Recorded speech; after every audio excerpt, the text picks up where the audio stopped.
The lord. ప్రభు అయిన యేసుక్రీస్తు నామములో ఈ కార్యక్రమాలు వీక్షిస్తున్న మీ అందరికీ హృదయపూర్వకమైన వందనాలు తెలియజేస్తున్నాం. పరిశుద్ధ గ్రంథములో నుంచి రోమాపత్రిక 16వ అధ్యాయములో 20వ వచనాన్ని చదువుతున్నాం.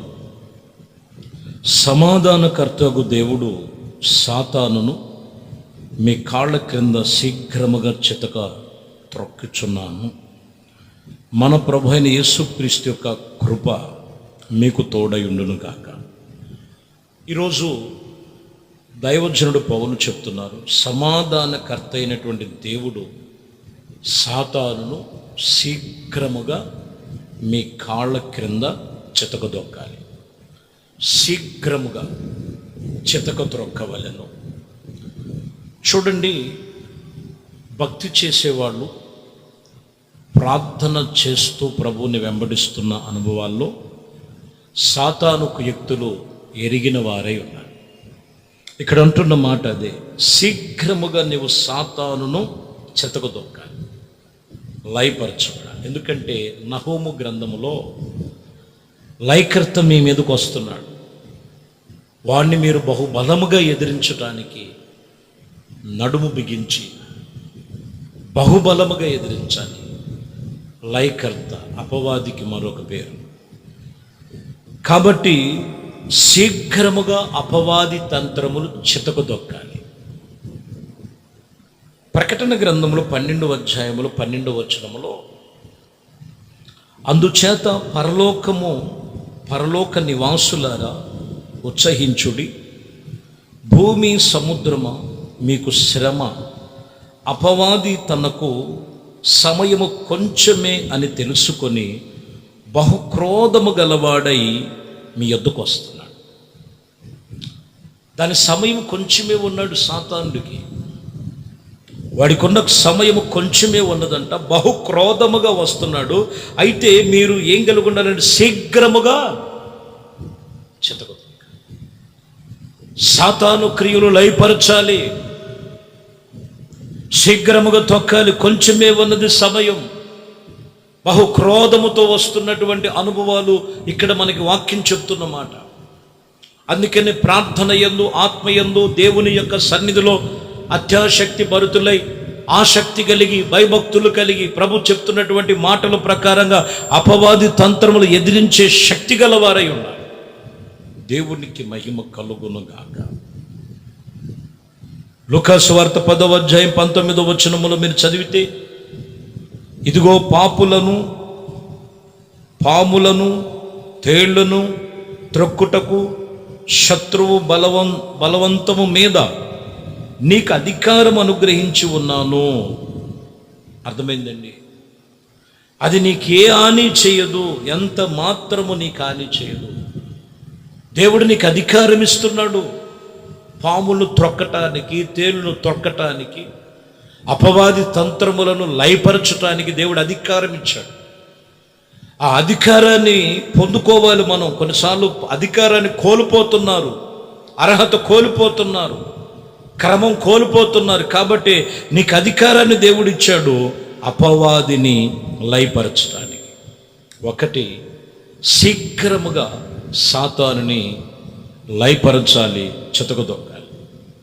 2వ దశలోనికి రాసిన పత్రిక 2 దశలోనికి 3వ అధ్యాయము 1వ వచనములో, తొదకు సహోదరులారా, మీలో జరుగుచున్న ప్రకారము ప్రభు వాక్యము శీఘ్రముగా వ్యాపించి మహిమ పరచబడే నిమిత్తమును దేవుడు మిమ్మల్ని నియమించుకొని ఉన్నట్లు. ఇక్కడ మనం గమనిస్తే ప్రభు వాక్యము శీఘ్రముగా వ్యాపించాలి.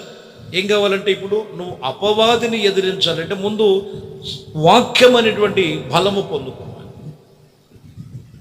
వాక్యములోనే ఎమడబడి ఉన్నది పరిశుద్ధత, దేవుని యొక్క ప్రతి ఒక్క కార్యాలు.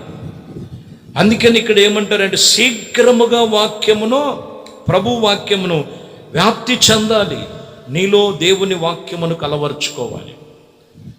ఎందుకంటే మార్కు సువార్త 16వ అధ్యాయం 20వ వచనములో యేసుప్రభు ఆయన శిష్యులతో ఆయన వెన్నంటే ఉండి వాక్యమును బోధిస్తున్నప్పుడు చూడండి, మనం చదువుదాం 16:20.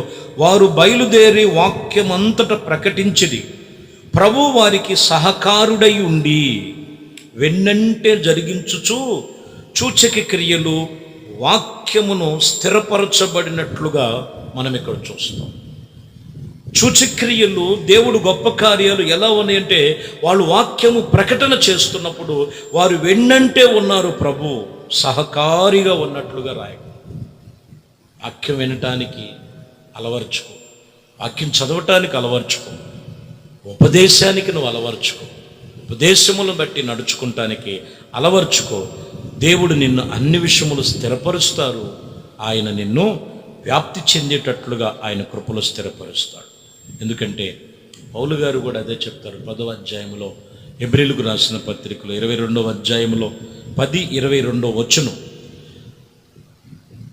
మనస్సాక్షికి కల్మషము తోచకుండినట్లు ప్రోక్షించబడిన మీ హృదయములు గలవారమై నిర్మలమైన ఉతకముతో స్నానము చేయుచు శరీరము గలవారమై ఉండి విశ్వాస విషయములోను సంపూర్ణమైన నిశ్చయత కలిగి యథార్థ హృదయములతోనూ మనము దేవుని సన్నిధానమునకు చేరదము.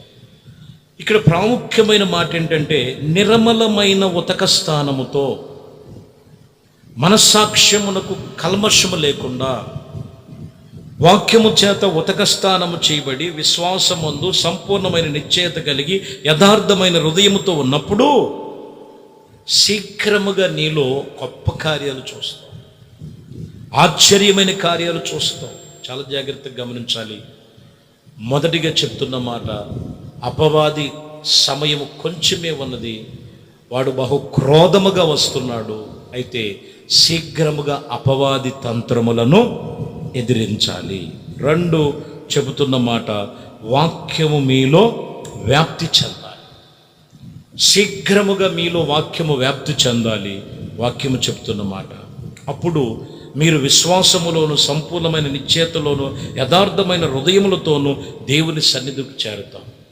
చివరి మాట, ఒక్క మాట మనం చూస్తే, జపనయ పుస్తకం 1వ అధ్యాయం 14వ వచనమును చూస్తే, యెహోవా మహాదినము సమీపమయ్యున్న, యెహోవా దినము సమీపము, అతి శీఘ్రముగా వచ్చుచున్నది.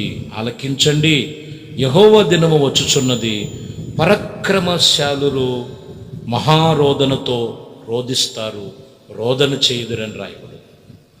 గొప్ప గొప్ప వాళ్ళని చెప్పుకుంటూ భూమి మీద ఉన్నటువంటి వారు మహారోదనతో ఉండే సమయం ఉన్నది. ఇక్కడ అంటాడు, మహాదినము రాబోతున్నది, సంభవించబోతుంది.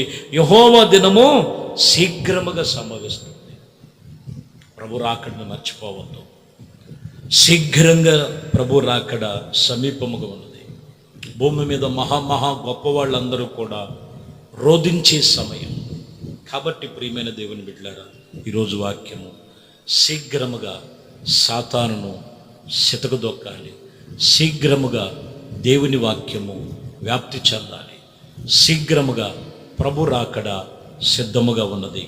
నీవు, నీ కుటుంబము దేవుని కోసం ప్రభు వాక్యమును బట్టి పరిశుద్ధమైన దేవుని సన్నిధిలో దేవుని రక్షణ, బాప్టిసం, ప్రభు రాకడ కొరకు మనము సిద్ధపాటు కలిగి శీఘ్రముగా నీవు వ్యాప్తి చెందాలి. అట్టి రీతిగా ప్రభు నిన్ను నడిపించి ఆయన కృపలో స్థిరపరచునుగాక. ఆమేన్. ప్రార్థన చేద్దాం. పరిశుద్ధుడా, ప్రేమ కలిగిన తండ్రి, మహోన్నతుడా, ప్రేమ కలిగిన తండ్రి, ప్రభువా, నీ శ్రేష్టమైనది పరిశుద్ధ నామమును బట్టి స్తోత్రం. ఏ తంత్రములు వారి మీద పనిచేస్తున్నాయి, అపవాది కుయుక్తులన్నీ శీఘ్రముగా యేసు నామములో లయమైపోవునుగాక. ఇదిగోనైనా అపవాది తంత్రములు ఎదిరించడానికి నేను మీకు అధికారం ఇచ్చానని చెప్తున్నాను. అట్టి అధికారం పొందుకొని వాక్యమందు వ్యాప్తి చెంది ప్రభు రాకడ కొరకు సిద్ధపడేటువంటి కుటుంబాలుగా ప్రతి ఒక్కరిని మీ చేతులకు అప్పగిస్తూ మీ దివ్య నామమునకు మహిమ తెచ్చుకొనమని, ఘనత, మహిమ, ప్రభావాలు మీకే పొందుకోమని నజరేయుడైన యేసుక్రీస్తు నామములో ప్రార్థించి వేడుకొనుచున్నాము తండ్రి. ఆమేన్. ఆమేన్. ప్రభు మిమ్మల్ని దీవించి ఆశీర్వదించునుగాక.